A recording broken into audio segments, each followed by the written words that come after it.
Smoke rolled across the deck of the USS Bougainville, sunlight cutting through it in blinding shards as sailors sprinted to battle stations. Alarms wailed. The ship's guns were silent.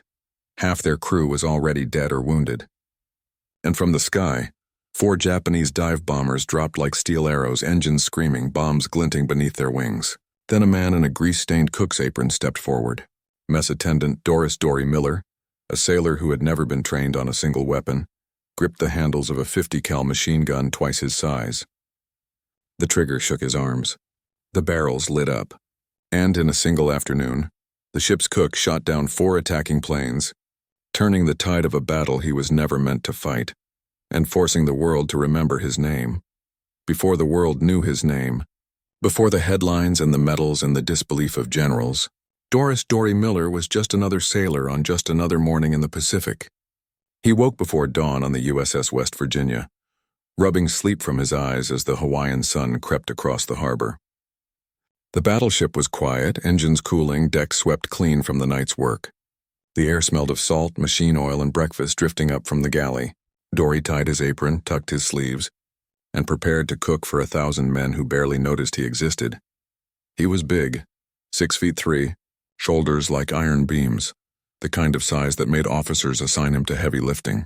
But rank meant everything aboard a battleship, and the U.S. Navy of 1941 had rules written in places no one could see. A black man could be a servant, a cleaner, a cook. Never a gunner, never a pilot, never a commander. Dorie Miller knew this.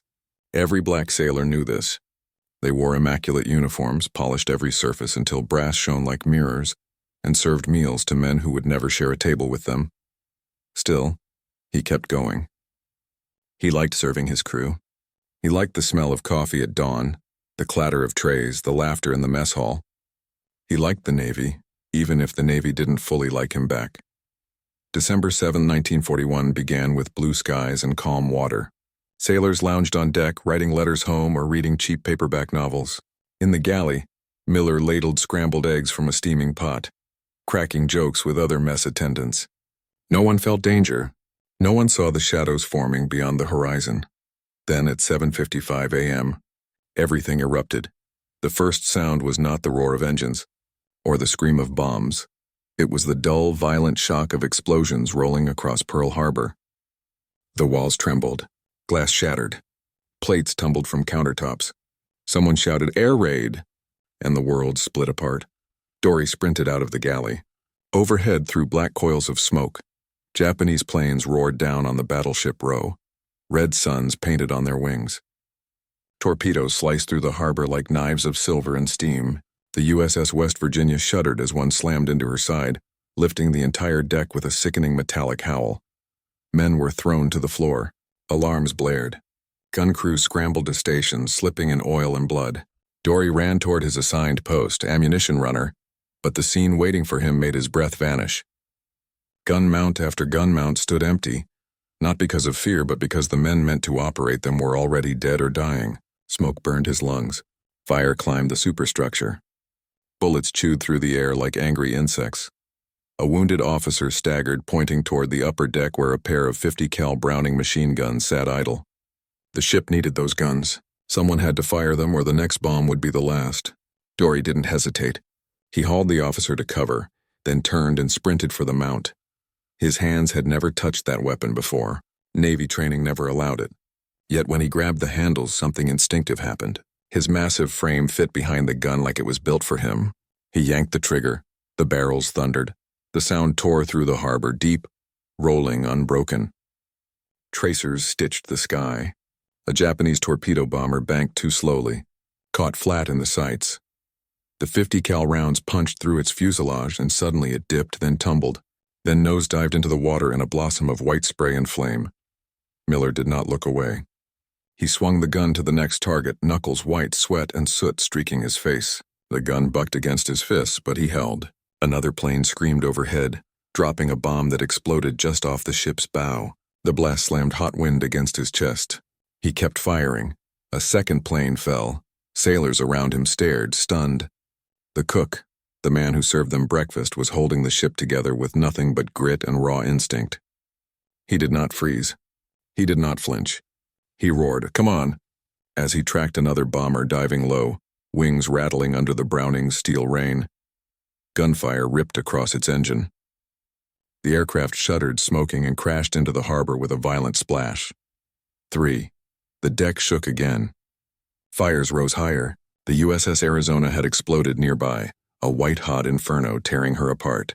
Miller saw men jumping into flaming water, others trapped below decks pounding against sealed hatches as the battleship sank. He kept firing, the gun barrels glowing from heat. The fourth plane swept across the bow, banking hard to make a strafing run. Miller's bullets tore through its left wing. The pilot fought to keep control, but gravity won. The plane spiraled, clipped a mast, and shattered against the harbor surface. 4. When the ammunition ran dry, Miller did not stop. He ran below deck, dragging wounded sailors away from flooding compartments, hauling burning men to fresh air, ignoring his own burns and cuts. The air reeked of gasoline and corpses. The West Virginia was sinking, listing toward the mud, but Miller moved as though the ship still had a heartbeat. Only after the attack ended did anyone realize what he had done. Officers gathered names of the men who had manned the guns. One of them paused and asked a stunned crewman, "Who was on Mount 3? A voice answered, "The cook." They didn't believe it until they saw him, covered in soot, uniform torn, hands shaking from adrenaline. Even then, it took months before the Navy gave him credit. Medals were slow to come, recognition slower still, but the sailors who lived that morning never forgot. Because when the world was on fire and the ship was dying, and trained gunners lay silent at their posts, the man who stepped forward was a cook. When the smoke finally cleared over Pearl Harbor, when the sirens stopped and the bodies were counted, the Navy released its official reports. They listed damage, casualties, ships lost or crippled. They honored the officers who died at their posts and the engineers who kept engines running under inferno conditions. But nowhere in those first printed lines was the name Doris Miller. He returned to duty like nothing had changed. His uniform was still stained from the battle, his boots still scorched from fire. Sailors slapped him on the back, some shaking his hand in disbelief. But when he reported to his commanding officer, all he heard was a quiet, "Well done," followed by orders to return to mess duty. He picked up a ladle, tied his apron, and served breakfast to the same men whose lives he had saved. The world moved on. The Navy tried to, but news has a way of surviving. Survivors from the West Virginia began writing letters home. The cook shot down planes. The big mess attendant on the gun saved us. If he hadn't taken that mount, the ship would be gone. Their families repeated it. Their towns printed it. Stories traveled faster than censorship could bury them. Soon a small article appeared in the Hawaii Star Bulletin, mentioning a black sailor who had manned a machine gun during the attack and shot down Japanese aircraft. The article did not list his name, but it was out there. Then one of the ship's injured officers, who had watched Miller drag him to safety, submitted an official recommendation for commendation. That document reached Washington. In a city drowning in war paperwork, it landed on the desk of someone who recognized the scale of it. A cook had done what trained gun crews could not and survived. Still, hesitation lingered.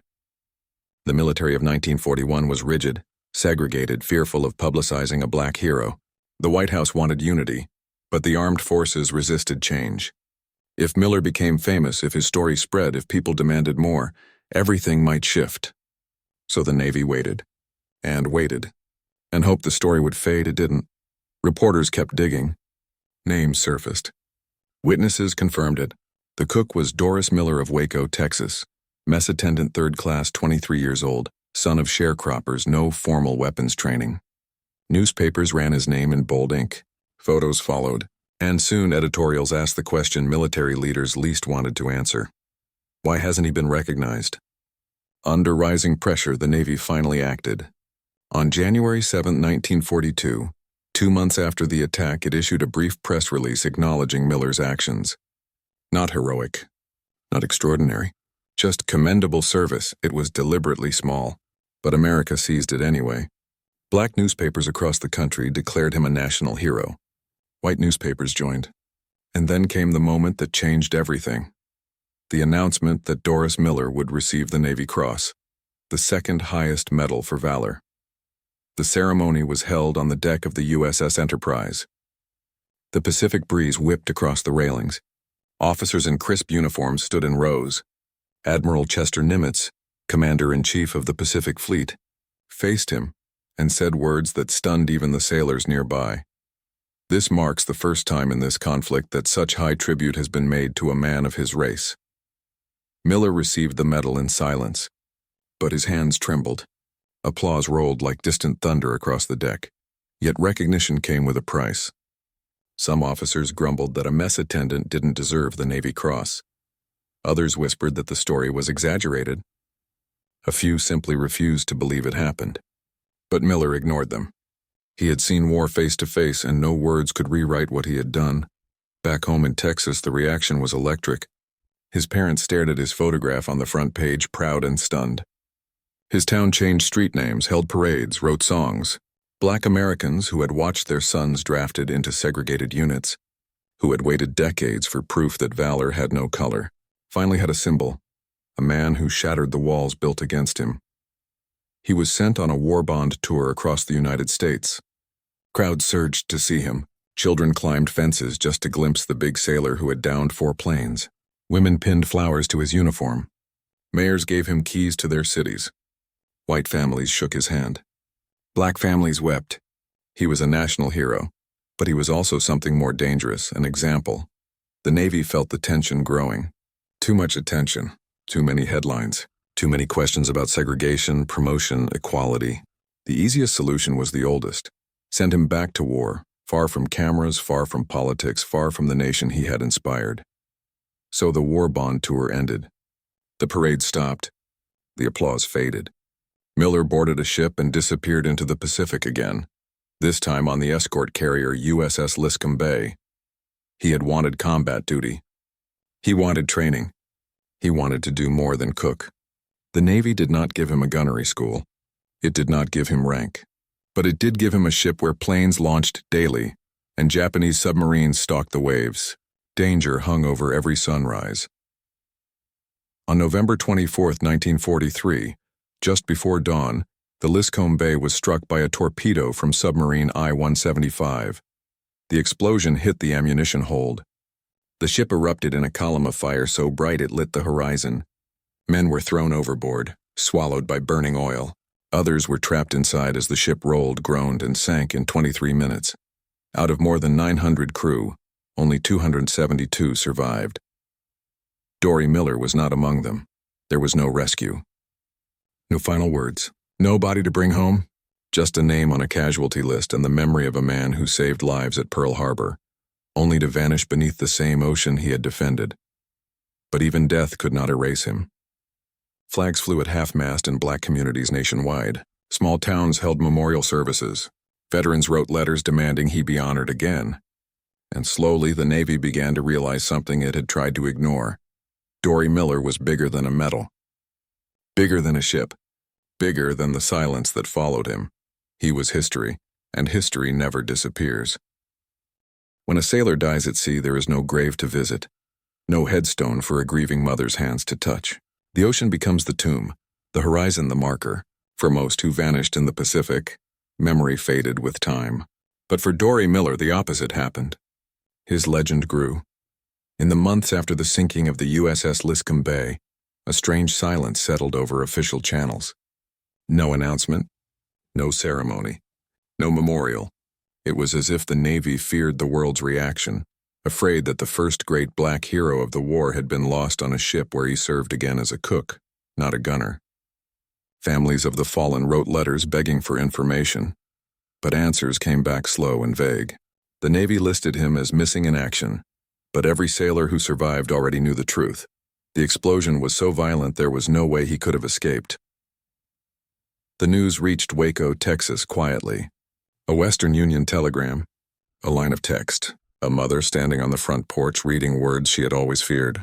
Doris and Henrietta Miller sat at their kitchen table, the light from a single lamp flickering against the walls, holding the telegram like it might suddenly change its mind.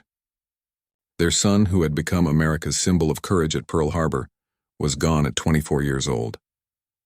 Waco mourned, but mourning turned to anger. Churches organized vigils. Veterans wrote to Congress demanding that the Navy properly honor him. The black press, which had championed him from the beginning, erupted with headlines, "Our hero lost at sea. America must not forget Dorie Miller. Give him the Medal of Honor." Politicians in Washington found themselves trapped. The Medal of Honor required a strict process, witnesses, affidavits, testimony, and though dozens had seen his actions at Pearl Harbor, segregation still ruled every corner of the military. Awarding the nation's highest medal to a black enlisted man who had never been trained to fire a gun would do more than honor a sailor. It would shatter a wall the Pentagon wasn't ready to face. So again, the Navy stalled. And again, the nation refused to let the name fade. Schools were renamed after him. Gymnasiums, community centers. Children in distant cities recited his story in classrooms. Hollywood scriptwriters discussed films about him, though studios hesitated to portray a black hero in wartime cinema. But outside the world of politics and entertainment, something more powerful happened. Soldiers fighting overseas carried his photograph in their pockets. Men of the Tuskegee Airmen, the 92nd Infantry Division and Black Tank Battalions spoke of him with pride. He had proven what they already knew, that courage had no rank, no color, no permission required.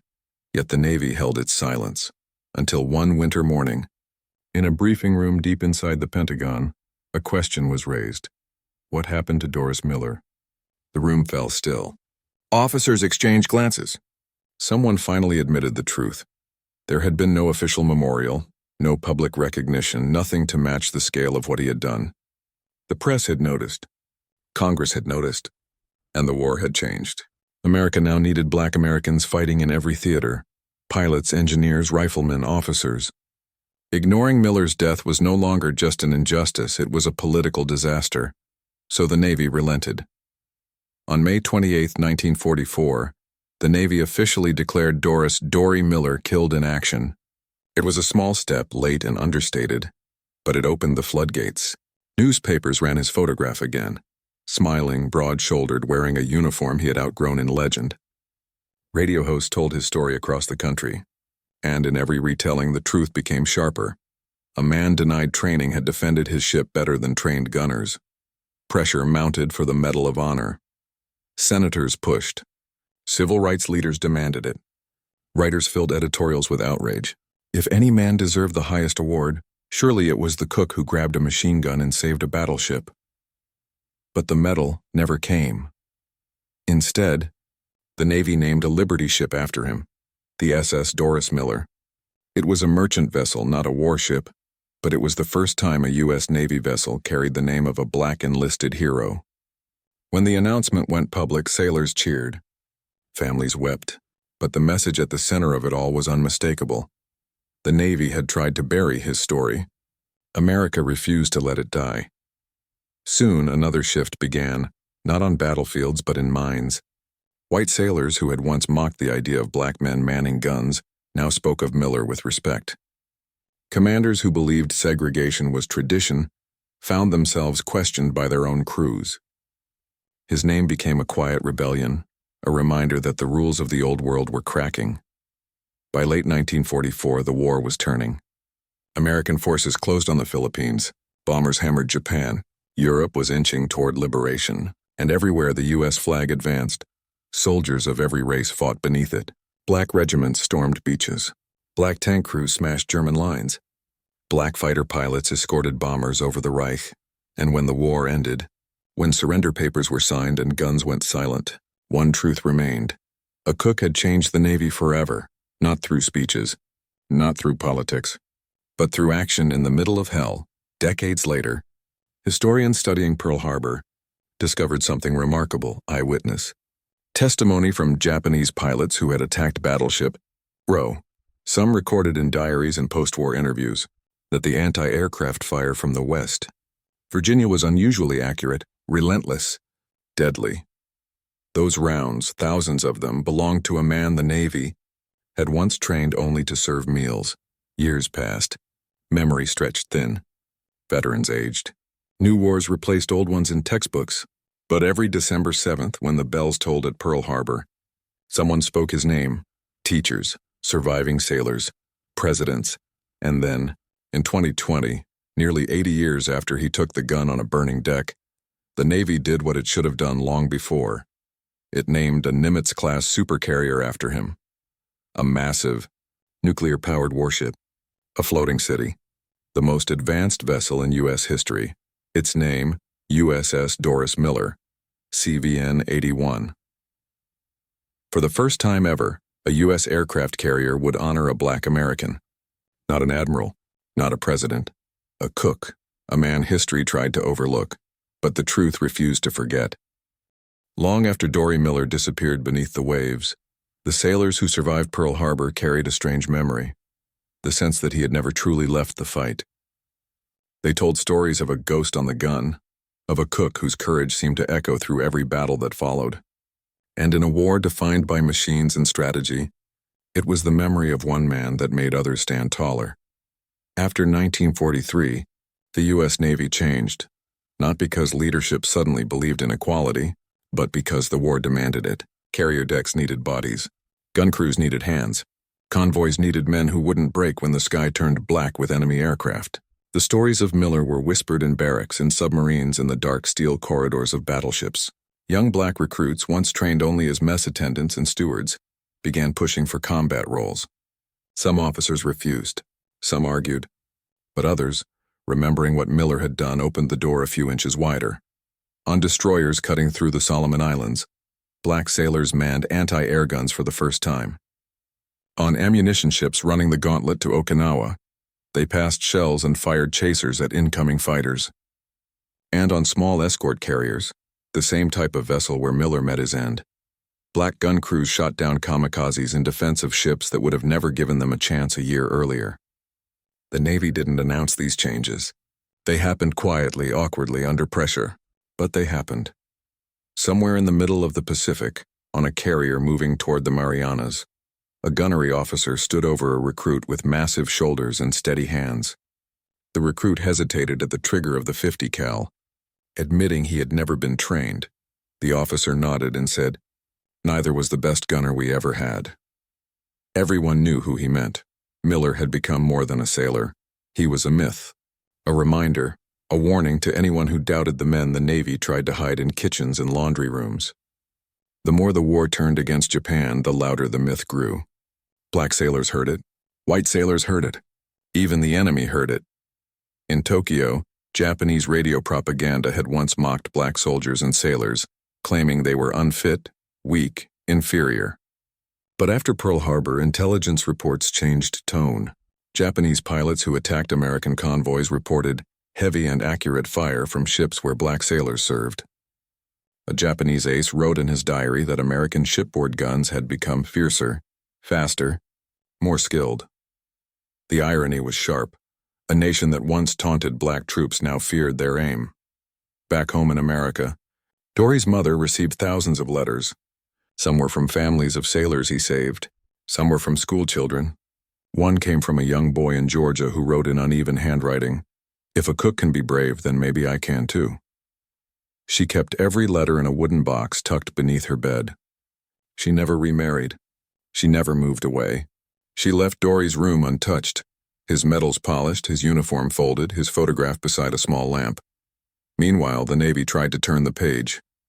The war raged forward.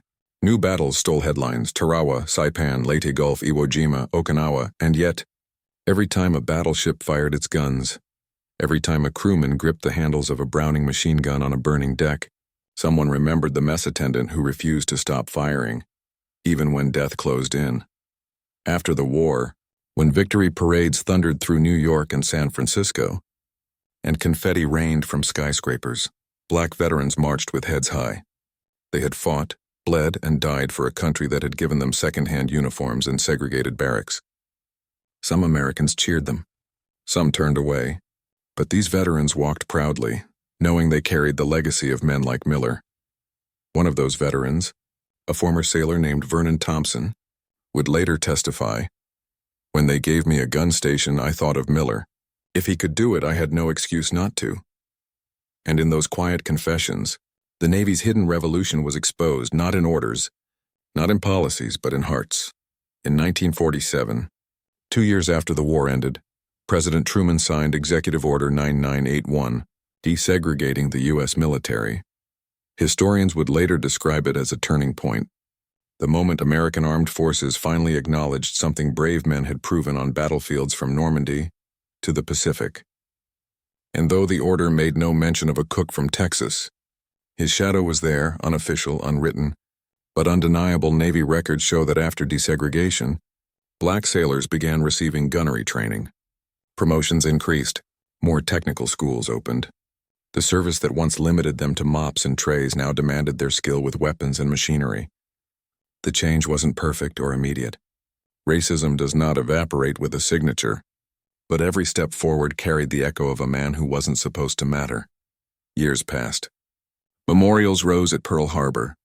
Tourists stood on the decks overlooking the USS Arizona and dropped flowers into the water. Guides told stories of heroism, officers standing at their posts, engineers keeping power flowing, sailors dragging crewmates to safety. And always somewhere in the story, a visitor asked, "What about the black sailor? The one with the machine gun?" Guide after guide would smile and say his name, Dorie Miller. Children wrote reports about him. Veterans spoke of him at VFW halls. His face appeared in textbooks. And slowly, the truth settled into the fabric of American memory. You could try to bury a hero, but greatness has a way of pushing back through the earth. In the late 1950s, a journalist interviewing Pearl Harbor survivors asked an aging sailor what he remembered most from the attack. The man paused, eyes distant, seeing flames and metal and screaming engines. Then he said, "I remember a cook who shot like he'd been born with that gun. I remember realizing that when the world catches fire, heroes don't ask permission." In that single line, he captured the truth that the Navy had tried to hide, that courage didn't care about rank, race, or training. Courage simply is. And for every American who needed proof, the memory of Dorie Miller stood in the way. The war ended, the guns went cold, and the world tried to go back to its old shape. But some stories refused to shrink. Dorie Miller's name survived in the quiet places, pressed into old letters, whispered at dinner tables, tucked into the memories of men who had lived because he did not run. For decades, the United States Navy wrote new chapters of history: Korea, Vietnam, the Persian Gulf, new weapons, new ships, new generations of sailors. But whenever black recruits stepped onto the steel decks of a warship, someone always pointed to a photograph on a wall and said, "That was the man who changed everything." By the 1970s, Miller's legend had grown larger than the war that created it. Schools bore his name, boulevards, community centers. Veterans still marched with his picture. But the Navy itself was slow to honor him beyond a footnote. Historians said it was because his heroism embarrassed the old system. Others said he was simply forgotten by the bureaucracy that once tried to hide him. Whatever the reason, there remained one place where his name had never been spoken loudly enough: the hull of a fighting ship. And then, one spring morning decades later, the silence finally broke. Inside a briefing room surrounded by portraits of admirals and fleets, naval officers and government officials gathered to approve the naming of a new vessel. Not a destroyer, not a frigate, something bigger, something modern, something that would shape the Navy of the future. A Nimitz-class aircraft carrier, the most powerful warship in the world. For hours they discussed candidates, presidents, admirals, statesmen. Then a hand rose. A single name was offered. A moment of still air followed: the USS Doris Miller. Some in the room shifted uncomfortably. Some blinked in surprise. But others, especially those who had worn the uniform during years of change, understood the meaning. The first aircraft carrier in American history named for an African American. Not only that, named for a man who had been denied training, denied rank, denied recognition, and still became a symbol of bravery. The vote passed, the news spread like wildfire, igniting the same story that had burned silently for 80 years. Newspapers ran headlines. Veterans' halls erupted in cheers. In Waco, Texas, people cried in the streets. A city held a parade with old sailors marching in white caps and medals they hadn't worn in years. Children waved flags not because they knew every detail of his story, but because they knew this: he was theirs and somewhere. If the ocean has memory, it stirred. When the Navy announced the name publicly, admirals stood before cameras and spoke words the world had waited a lifetime to hear. The legacy of Doris Miller is not only bravery in battle, but the breaking of barriers in the United States Navy. Behind them, a model of the carrier loomed, massive, modern, unstoppable. Nuclear reactors would power it. F-35 fighters would scream from its deck. Thousands of sailors would call it home. A ship of war named after a mess attendant from Texas. The message was unmistakable. The United States Navy, once defined by walls of segregation, had circled back to honor the man it tried to forget. When construction began, steel beams rose into the sky like ribs of a sleeping giant. Welders sparked showers of light across the skeleton. Engineers marked blueprints with precision. Every bolt, every plate, every welded seam carried weight. This was not just a ship. It was a monument floating on salt water, a promise too late for the man who earned it, but not too late for the nation that needed to remember. Across America, children read about him in classrooms, not in footnotes, but in full chapters.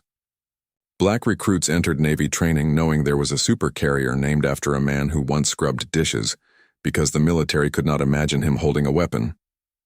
Every salute to that ship would be a salute to him. Every launch of a fighter jet would echo the staccato beat of his machine, gun on that burning deck at Pearl Harbor. But, for those who cared most, those who carried, his blood or his memory, honor came not from the size of the ship, but from the truth finally spoken aloud. He had earned it. He had earned it the moment he moved a wounded officer to safety. He had earned it the moment he grabbed a gun built for trained gunners and fired until his arms shook. He had earned it the moment 4 enemy bombers fell and a battleship survived because one man refused to be invisible. There were men who lived to old age because of him. Children born because their fathers did not die.